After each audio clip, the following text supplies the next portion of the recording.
আসসালামু আলাইকুম। আশা করি সবাই ভালো আছেন।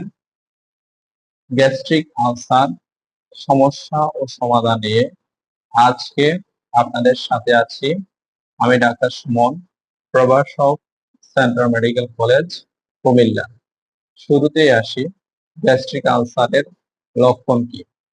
খালি পেটে অথবা ভরা পেটে পেট ব্যথা হওয়া, পেট জ্বালা পোড়া করা, বমি বমি ভাব থাকা, বমি হওয়া, বমির সাথে রক্ত যাওয়া, কালো রঙের পায়খানা হওয়া ইত্যাদি লক্ষণ দেখা দিলে আমরা গ্যাস্ট্রিক আলসার হিসেবে বিবেচনা করে থাকি।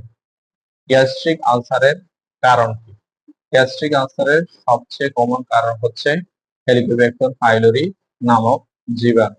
এছাড়া এনএসএআইডি বা ব্যথানাশক ঔষধ, স্টেরয়েড জাতীয় ঔষধের কারণে গ্যাস্ট্রিক আলসার হতে পারে।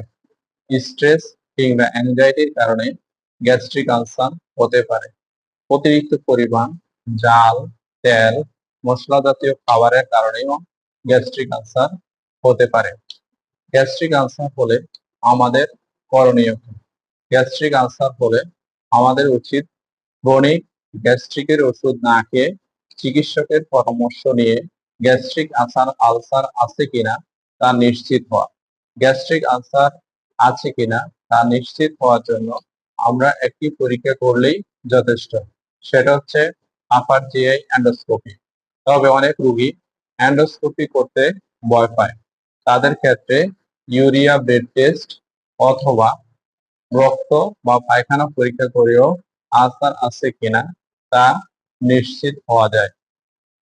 তাই আসুন ক্রনিক গ্যাস্ট্রিকের ওষুধ না খেয়ে চিকিৎসকের পরামর্শ নিয়ে আলসারের চিকিৎসা করি। নিজে সুস্থ থাকি, অন্যকে সুস্থ থাকার পরামর্শ দেই। আজকে এ পর্যন্তই। সবাই ভালো থাকুন, সুস্থ থাকুন। আল্লাহ হাফেজ।